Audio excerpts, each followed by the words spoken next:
Namaste. Namaste. Sure. You are from where, please? Shinanda Ashram, Nerada. Nerada. Okay. Nerada. Namaste.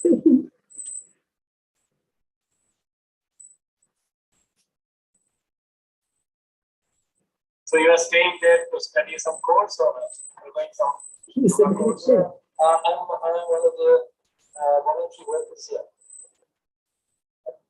Something like that. 2003. Oh. Okay. Sure. That's right. That's right. He is Shivananda. I just sent a link to him. Natraji, namaste. Naraji is coming for the first time, no? Yeah, I just sent a message. Namaste. It's nice to see you in our group. Because it is in English, I sent him.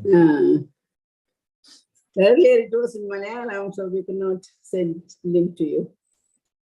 But now it is in English. It's okay. This is actually the 13th talk. Oh, is it? Every Wednesday. Every Wednesday, 7:30 to 8:30. And it's in English. English. English. All the time English. English and Sanskrit shlokas. Yeah, sure. That's good. And the topic is Amrit Parivar. Very well. Amrit Parivar. Yes. How to make our families undying. Okay. How to make our family. Maybe we can say our organizations. Okay. It hardly matters. That is our family, no? Yeah, sure. Our organizations are our family. So let the householders look after their houses. We will use the principles to uphold our organizations. Right. How to make them immortal. No? How to make it immortal. Immortal.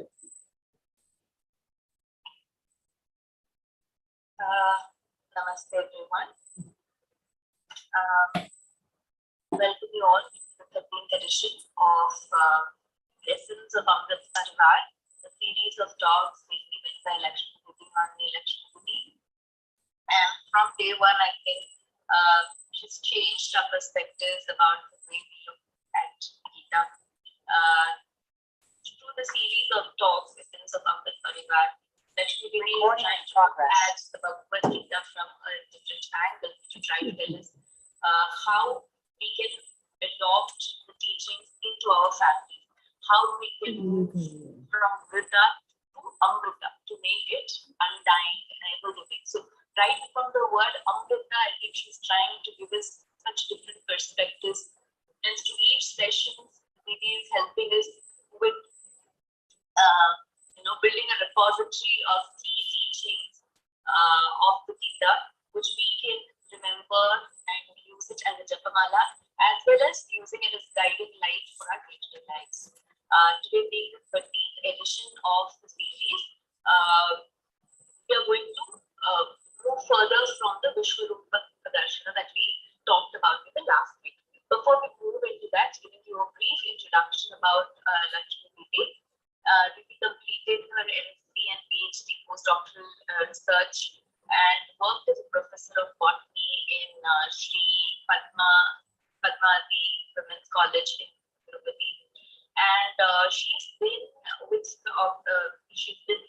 working as a lifetime contributor to Viveka Kendra. Between 1984 and 1995, Didi has worked as the president. Now she continues to be the chairman of the Kendra's Vedic Mission, where she is trying to spread the teachings of the Vedic studies, making it more reachable and towards the shape, and also working towards propagating the vision of Swami Vivekananda to people across different ages through all our Gita activities. So we are very, very blessed to have the series of talks by Lakshmi Devi, because she's trying to make the Gita so much more simpler, breaking it down into its very essence and giving it to us in the form that's most acceptable to us, hiding all the complexities but still preserving the essence of the Gita, telling us how we can adopt it so that our families carry forward this wonderful teaching, not only by words but also through our actions. In the previous session, we have seen the Devi actually gave us a walkthrough of the Vishwarupa Darshana, literally where Krishna is trying to help Arjuna stand on his feet, go ahead with the war. So he gives the Vishwarupa Darshana as he's telling Arjuna and trying to convince him and trying to show him who he really is. Literally, we actually could see through the talk, we see Krishna just expand himself and take the forms of all the creatures, everything on earth into himself. So he goes into that gigantic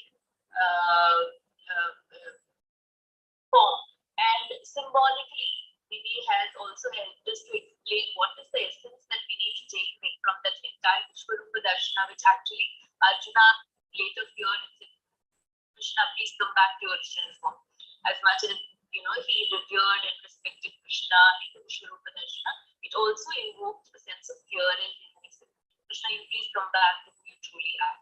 Right? So the key takeaways that we had from the entire Vishwarupa Darshana was how we have to move ourselves from the ephemeral, move into the eternal, make our thinking big, think more inclusive, see the world as one, which is where the Vishwarupa Darshana actually symbolically showed us how everything around us is interconnected, interdependent, interrelated, and it actually shows the oneness. And that same oneness that we see in the macro family is what we need to carry forward into our micro families.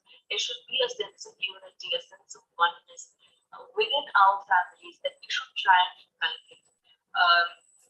And what is a way to do it? Ways that we can do it is knowledge, love, and action. That is jnana, bhakti, and our karma. So what we need to understand, so if we are very emotional beings, then bhakti is primary for us. We can use that to reach God. If we are very rajasic in nature, we like performing things, we do the Naitika karma, but do it with complete surrender to God. Jnana, always try to increase, move, become more expansive, try to understand who we truly are, main essence. So by following these, jnana, bhakti, or karma, we go on performing our day-to-day actions. And throughout, we need to keep reminding ourselves, Nimitta Matram, Bhavasam Visach. So this Nimitta Matram is what we need to understand. We are just the puppets, and the Lord is the one who's always, we are being the instruments of the God. So with this action, sense of action, we need to proceed with our day-to-day lives. So this was the essence that was delivered through the previous session. Lakshmi Devi, I request you to please take over for today's session. You can start with the prayer. Brahmacharya Vrati Dandi Sarva Vedanta Pandita Srimad Viveka Yogi Mam Prachodayadu Sarvada Mukam Karoti Vachalam Angham Vankhayate Girim Yatkripatamham Vande Paramananda Madhavam. Namaste to all of you. Thank you for summing up so nicely, Smita.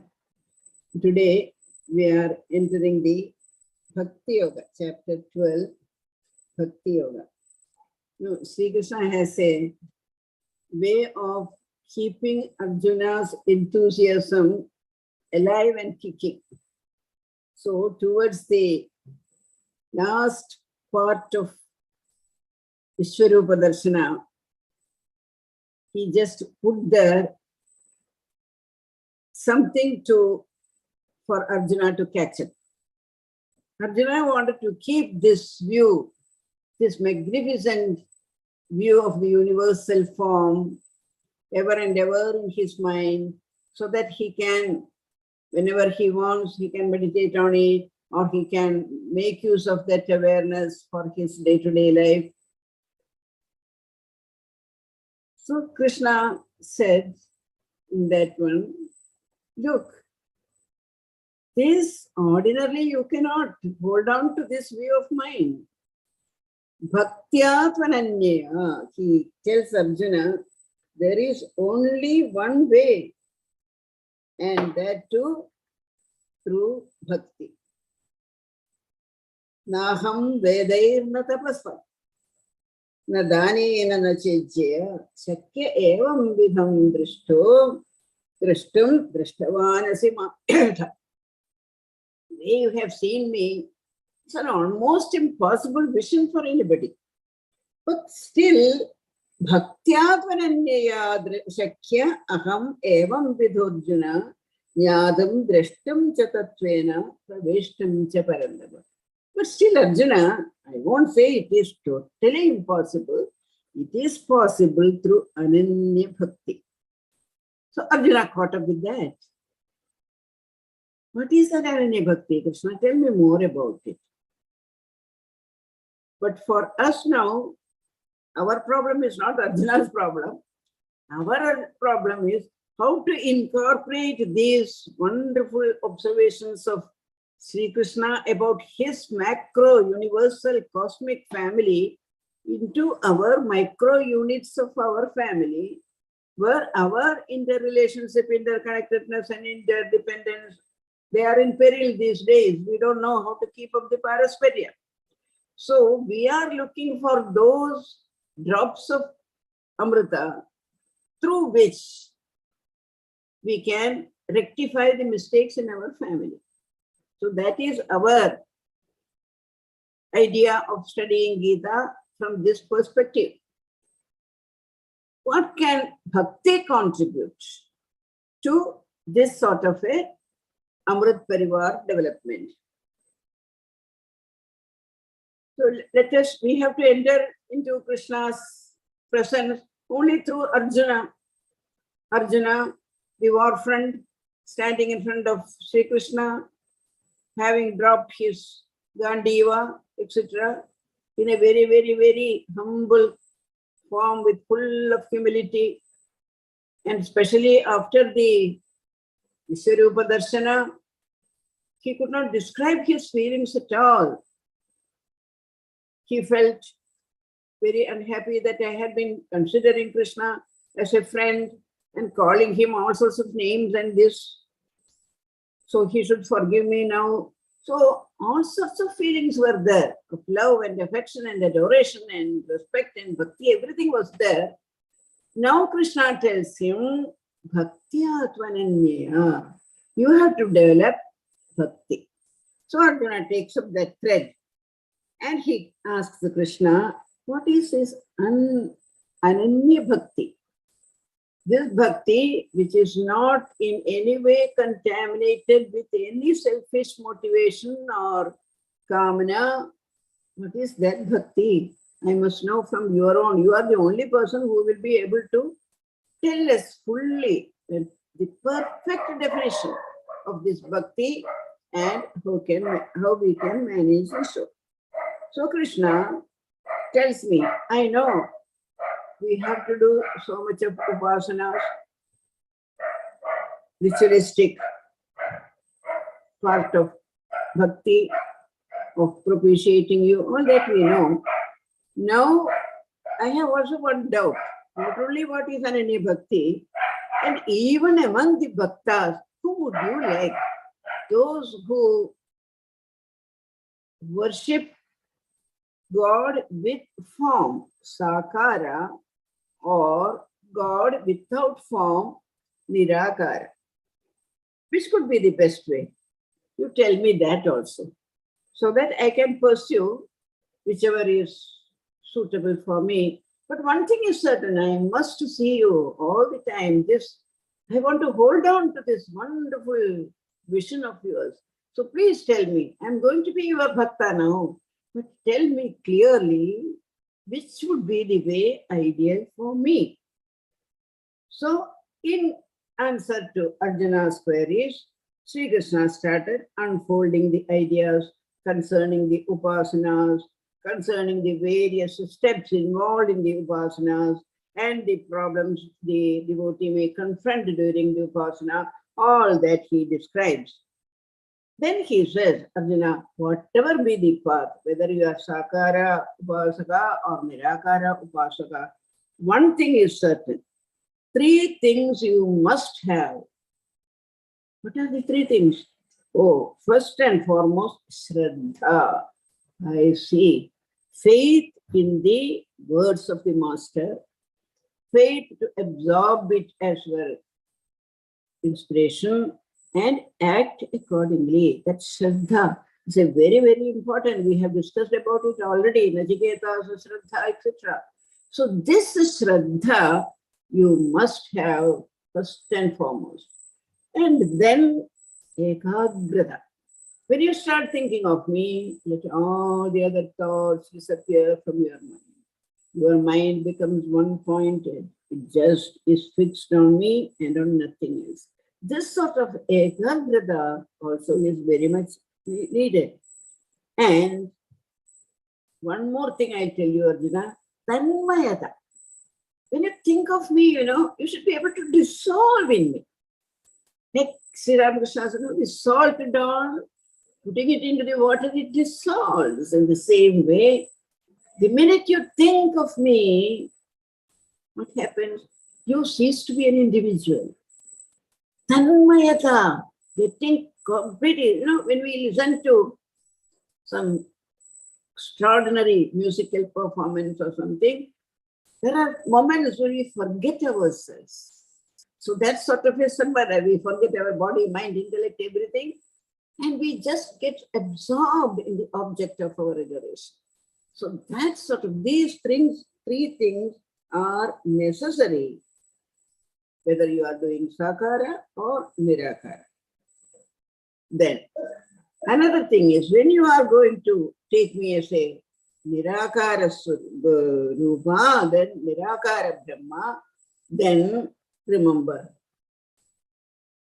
there are sense objects. Your mind is always moving towards sense objects. And sense objects have their own way of entering into our mind. So this 2-way traffic, fortunately it is not a 4-lane traffic, 6-lane traffic.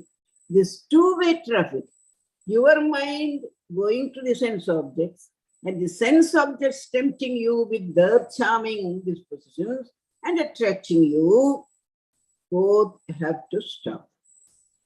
You must have absolute control over your mind's values. That's all. Then, what more, Krishna? Then, the dvantas, the dualities, the sukha dukkha, ninda stuti, etc., etc. You must be samabuddhi. You should not become agitated this way or that way.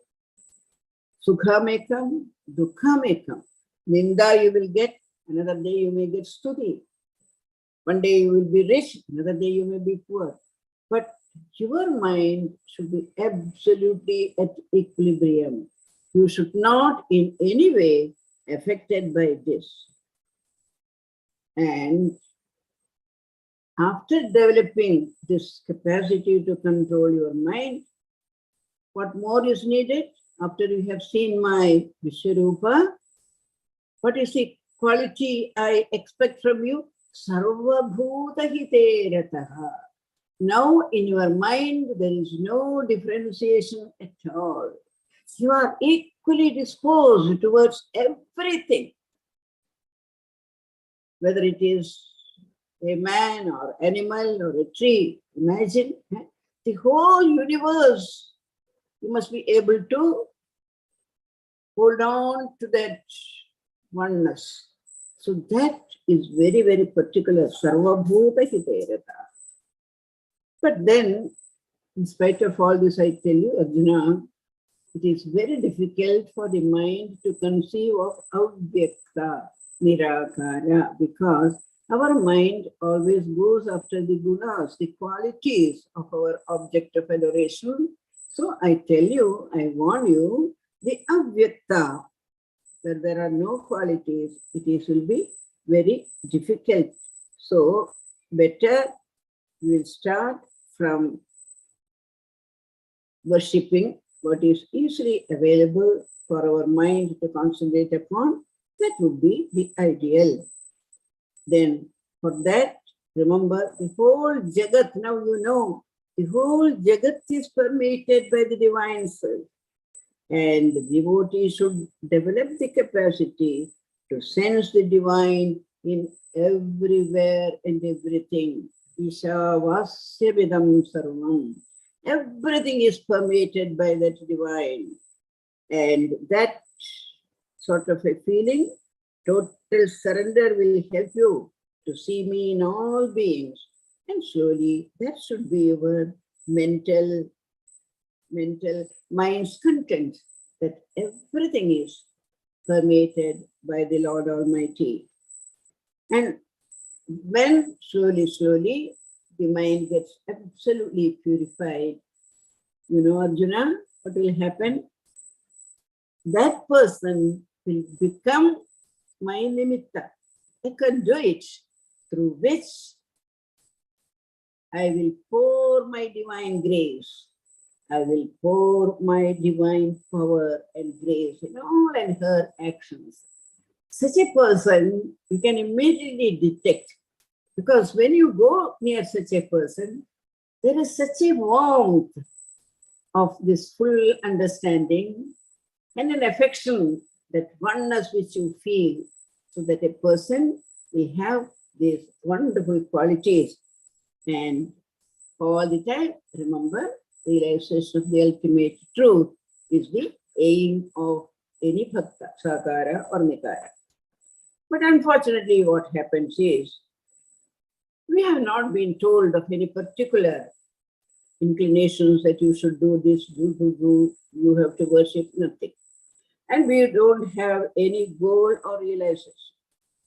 I think when Swami Vivekananda came and put before us the goal in life is to manifest that divinity by controlling nature and external and internal, then only a very, very sukshma bhava of a goal went into our mind. Otherwise, for us, education, a good job, working, earning money, then getting married and settled down, that is all we had.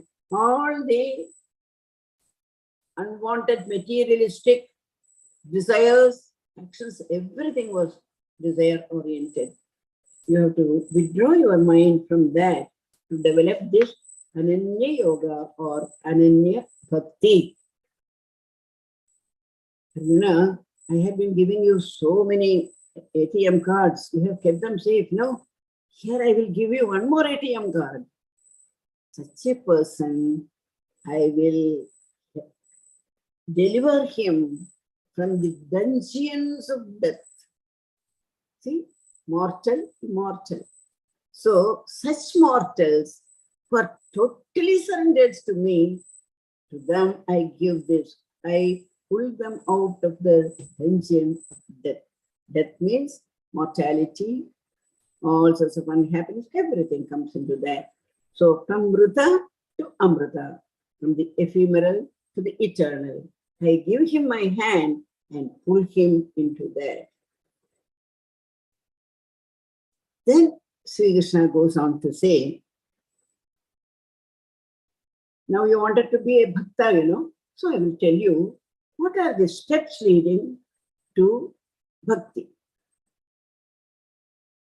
But if as a materialistic person, you think you cannot immediately go to the highest point, I tell you, we'll start from the very beginning.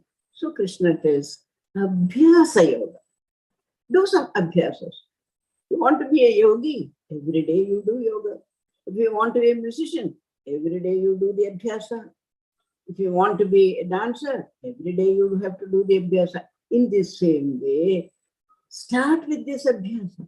Whenever you get time, you think of me, you sing my song, my praises, and you contemplate on me. So through that abhyasa, develop this inclination to get into bhakti. You won't get bhakti so soon. So by practicing, it becomes your practice. Early morning, before thinking everything, we think of the God. Evening sandhya, we will think of God. Those 2 times we are keeping apart. It's an abhyasa. First, it may look material, look mechanical, but after some time we will find it is impossible for you to sleep after 4 o'clock because that abhyasa has entered into you as your character. Similarly, in the evening time, it will never tempt us to go and sit in front of a tea and watch a serial. This is the time to think of God. So abhyasa will bring you the benefit. But sometimes, Krishna, I will be doing something or other. I may not be able to devote my time. Then what do we do? Some people may come and ask me, Arjuna, I want to be a bhakta. Abhyasa and all, it is not possible for me. Then Krishna points out to several doors. This door you can enter, this door. So what are the doors? We will see. He says, Makkarma paramo bhava. So as a bhakta, you can do one thing. You don't know how to do abhyasas or singing or something. Okay. But you can do things in my name. You know, when the Girish goes to Sri Ramakrishna and complains he cannot stop drinking, Sri Ramakrishna says, give me your power of attorney. Whatever you do it as my work. So he started taking the drink in the hand, and then he found Sri Ramakrishna's face in that, threw it away, took another bottle. So finally, he could not drink at all. He dropped that drinking habit. So in the same way, Makkarma paramo bhava. You do the things which I like. And you know what are the things I like? Serve man, serve God. Try to help everybody. Whoever comes to you, they will not go back disappointed. In whichever way you can, you help them to come nearer me. Oh, that is difficult, Krishna. Sarva Makkarma paramo bhava. All the time we will forget. Sometimes I will be engaged in some mechanical work or money earning work. To think of you, to do your work. All right, then I will tell you another thing. What is that? Sarva karma bhalatyaga. Can't you do that? You do your work, but never hanker upon the result of the work. Leave the result to me. Forget about the result. But do the work. Give up desires for the fruits of action. Then you will find again your mind will get purified. When slowly this hankering after the kartrutva bhava slowly dissolves in our mind, then we will find our mind is purified. We are able to concentrate on this. At that point, Sri Krishna says, Jnana, Karma, Bhakti. Actually, they are not different from each other. They are really one and the same, provided you know the essence of each. Jnana also takes you to that point of ultimate realization. Bhakti also should lead you to that.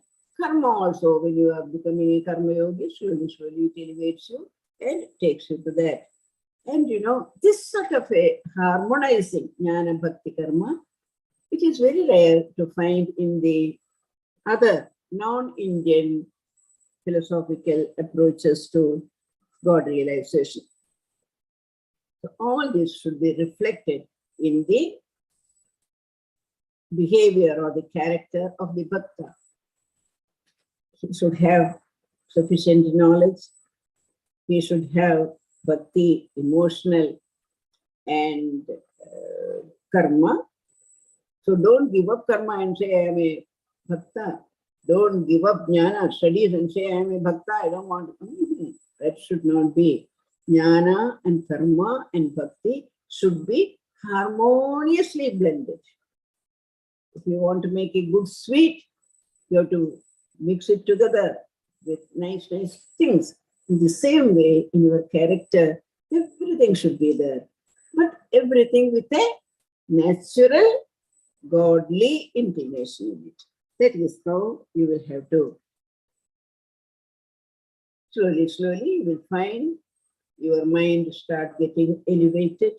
Your awareness becomes more and more enhanced, and you start moving. That awareness comes. The whole universe is filled with the divine power only.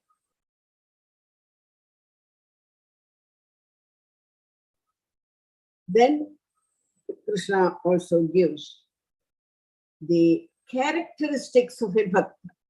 Arjuna, I will tell you, when you go into the world, you will meet all sorts of people, some of them may be my bhakta, some may not be. How to find out who is my bhakta? How do I categorize them? So he gives to 7 slokas the beautiful characteristics of his bhakta, and it started with Adveshta Sarva Bhutanam. Earlier we saw Sarva Bhuta Hiterataha. So here uses that is very, very important for Sri Krishna. Sarva Adveshta Sarva Bhutana. Everything in the universe is permitted by me, and you should be able to absorb that truth.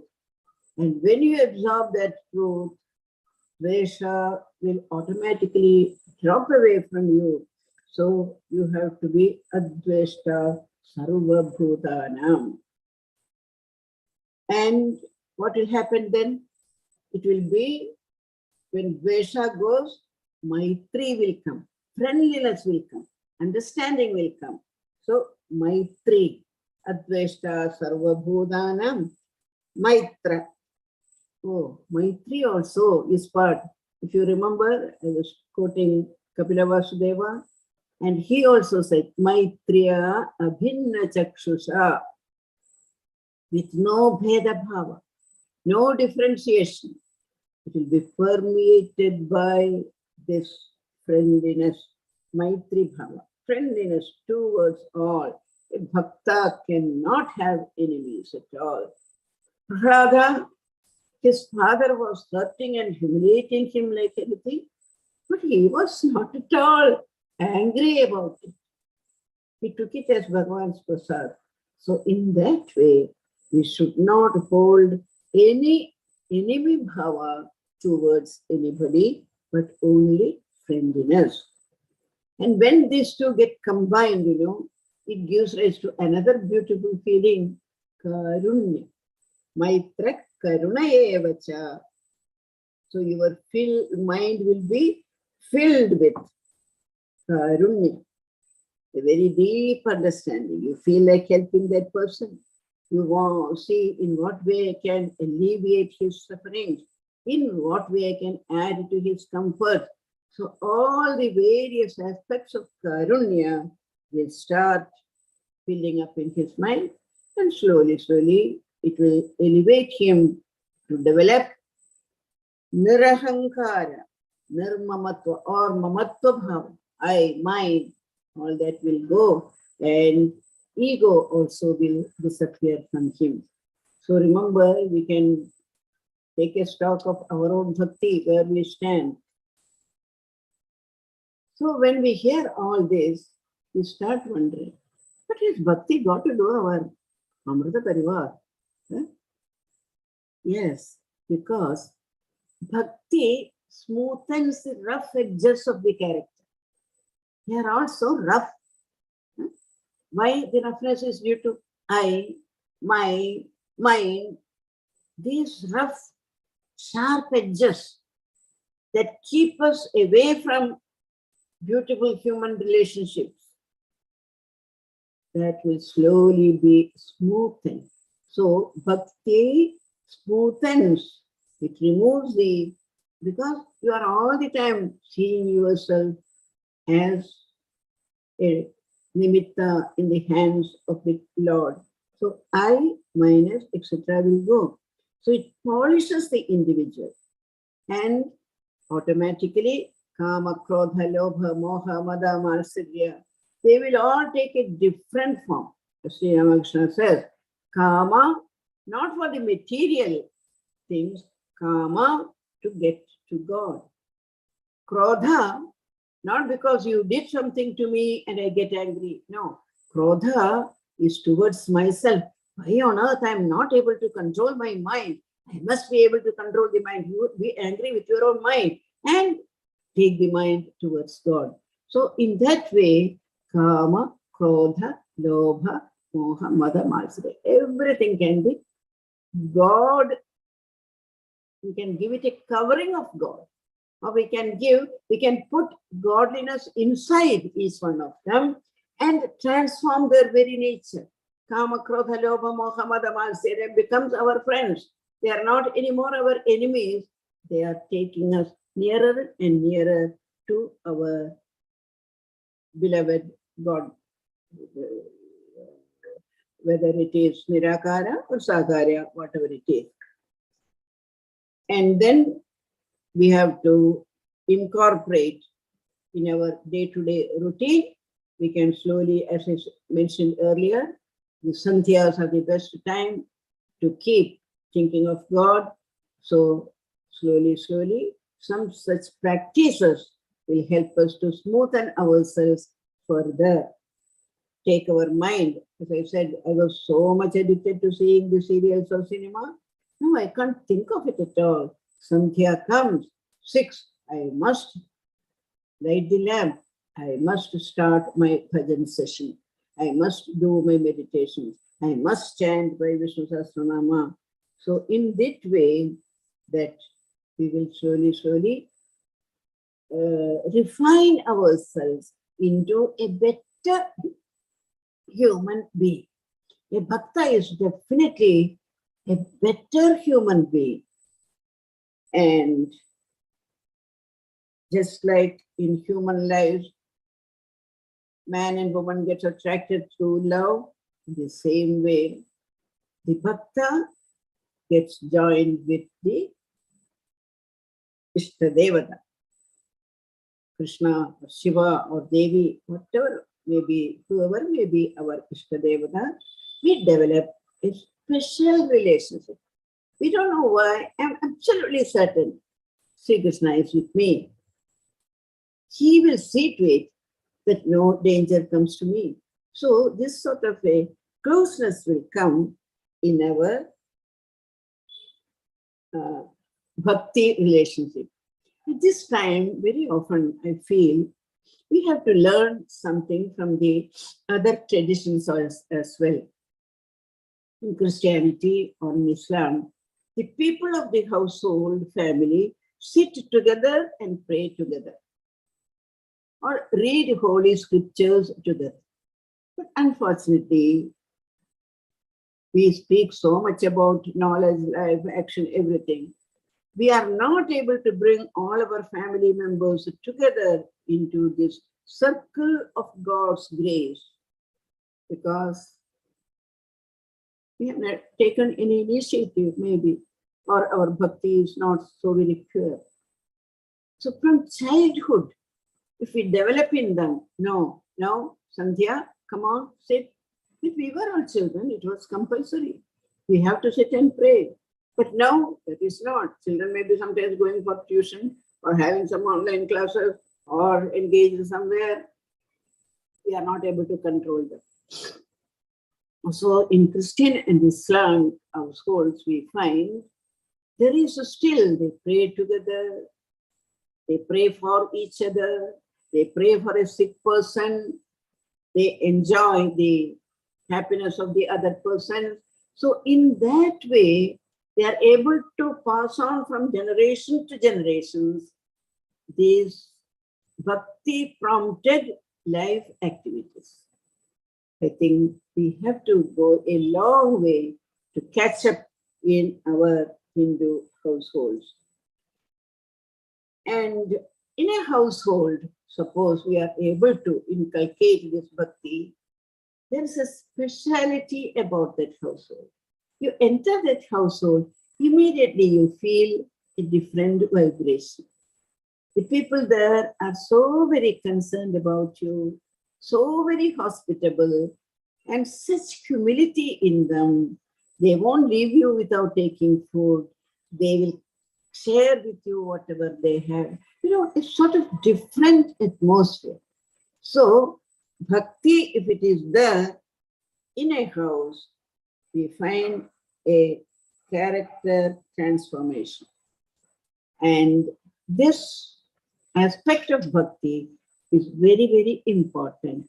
Character building exercise. Bhakti could become a character building exercise. We have seen karma yoga should become a character building. So bhakti at the emotional level, at your mental level, can easily become a character building ingredient. And we can remember Swamiji's words, Atmano mokshartam jagat hidaya. Whatever they do, they will see, am I expanding? Am I better today? Was I able to help more people? Could I share more of my wealth with others? So, Atmano mokshartam jagat hidaya. So, by incorporating certain acharas, anushthanas, etc. into our home, we can change the atmosphere of our home. In an Amrit Parivar, we have to have a beautiful atmosphere. An atmosphere where vibrations are not at the lowest material level, but at something. In this connection, I always remember when I was on a tour to South Africa, I stayed in Ramakrishna Ashram there. Used to visit many of the houses there. And they were all so much attached to ashram. Whenever we get into a house, you know, first thing we see is the Lord and Master of this house is Sri Ramakrishna. It used to be so thrilling an experience it was. Then they will not ask you first to take us to the drawing room and sit there and you'll say, please come to our shrine. They will take us straight to the shrine. Then they will say, let us sit together, light a lamp or light an agarbatti and meditate on God for 1 or 2 minutes. Oh, it was a beautiful custom. How that Swamiji had transformed thousands of Hindus into this sort of it. Because when I went there, apartheid was in full form. People were afraid of each other, moving out. They were afraid everywhere. Dangers were hiding behind every bush. Even if the car stops, you know, we never travel with the glasses down. It is not possible at all. So even at the traffic signal, we have to sit with the glass on because we don't know, somebody may just put their hand and take your bag out. That sort of an atmosphere it was there. But even there, he had inculcated into them this beautiful strength of Sakti of Bhakti. They were a transformed lot. Those who were attached to the mutt, they were definitely a transformed lot. Some of them were big engineers, professors, but when they come to Swamiji, they were like little children, pussycats, sitting around him and listening to him. And they will do exactly what he says. He will say, put this board there. Name of the house will be like this. Your child's name will be there. Every such and such a day you should come here. Teach your child such and such bhajans, such and such meditation. It was such a beautiful molding of a society through bhakti, faith, and jnana. It was very, very elevating an experience. So, like that, we have to transform the dying into the undying. And in this connection, as I said, what has all this got to do with our Amrita? That is very important. And this morning, I suddenly got some inspiration. See, Krishna enumerates several qualities for his bhaktas. So we can take it, it is a double way. If you are a bhakta, you develop such and such qualities. Or, as we said, abhyasena, developing such and such qualities, automatically your mind will turn towards godliness. So it is a double action. So he enumerates, we have no time to go through all those enumerations, but that is what happens when the bhakta decides to be a bhakta in the true sense. His swabhava will change, his character will change, his awareness will change, his understanding will change, his vision of the whole will change, and he will get transformed. So that is the important aspect of bhakti. It will smoothen our life with all the different edges. You know, I used to, when I go to Viveka Rock Memorial, I always used to wonder, such rough granite with sharp edges, they are brought there, and by grinding, they become so shiny as a marble. So this marble shyness was inside them, but through human effort, they were brought out. Similarly, bhakti will help us to smoothen our edges. Now, this Sri Krishna's macro family's characteristics, we will try to absorb into our micro family. We will do a small trick. Just imagine Sri Krishna is our great grand uncle. He has a lot of properties. He says one day, now I want to divide my wealth among all of you. So come on, let me see. All the family members are very eager. They are all sitting around him, and oh, maybe he will give me that. He will give me that. All of them are very eager to get what each one is going to get. So at that time, he says, now you will decide for yourself, of course, but before that, I will tell you why this person is dear to me. You may be thinking, you know, I am partial to this person. Now you listen. And why this daughter or this son or this nephew is dear to me. I will tell you that. So saying that, Krishna says, you know, Santushta satatam yogi yatatma tanisya maya pidamano buddhi yo mad bhakta same priya. Now, you know why I am so partial to this child of mine? Because maya pidamano buddhi, he is always with a samarpana bhava, he comes to me. So he is very dear to me. The uncle is telling, when he says, Yasma no dvijate loko, lokal no dvijate jayaha, harsha marsha bhayodvegai, mukto yasya me priya. This particular nephew, he is dear to me.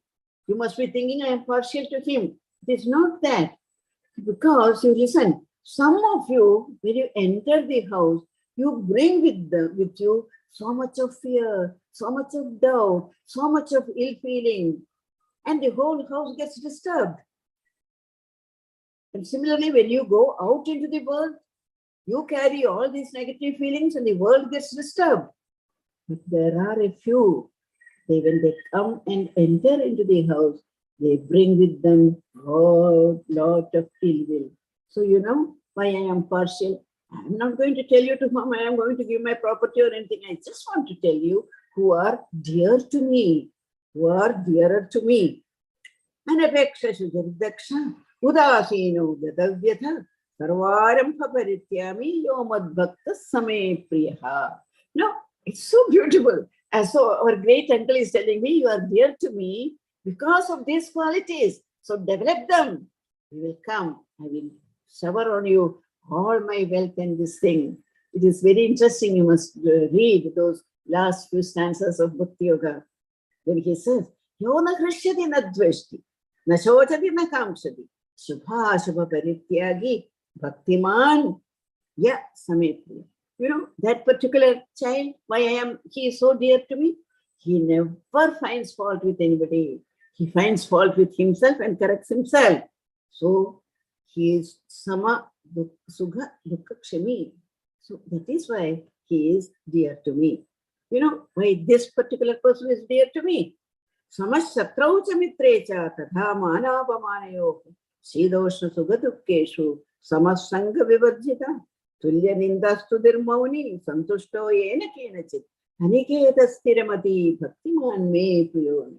This child, have you watched him? He's so equipoised, samachittatvam. That is why he is so dear to me. So, the great uncle has told us, our great grandfather, Pitahamasya Jagato, Pitamaha, in the 10th chapter. So, the Pitamaha is telling us what we have to do to become dear to him. He doesn't tell us to do this or that. It is left to us. If you want to inherit the blessings of the Lord, you have to fall into his ring of affection and understanding. So, bhakti can smoothen the rough edges of the members in a family. Bhakti can add humility and egoless behavior in the people, lot of karunya. It will remove all the unwanted blaming, all that will be removed. And there is nothing like bhakti to improve our health, wealth, prosperity. So, Bhakti Yoga is an Amrita, which we should read, and keeping ourselves as the center, try to make ourselves dear to Krishna. Krishna says, Same Priya, So, what we can do to make ourselves dear to Sri Krishna. And once you become dear to Sri Krishna, Yoga Kshemam Mahamyam, he has told already. So, that is what Bhakti Yoga teaches us. How to smoothen ourselves and remove the material kalmashas from our mind and become a nimitta in his hands. It is Bhakti, a very beautiful chapter.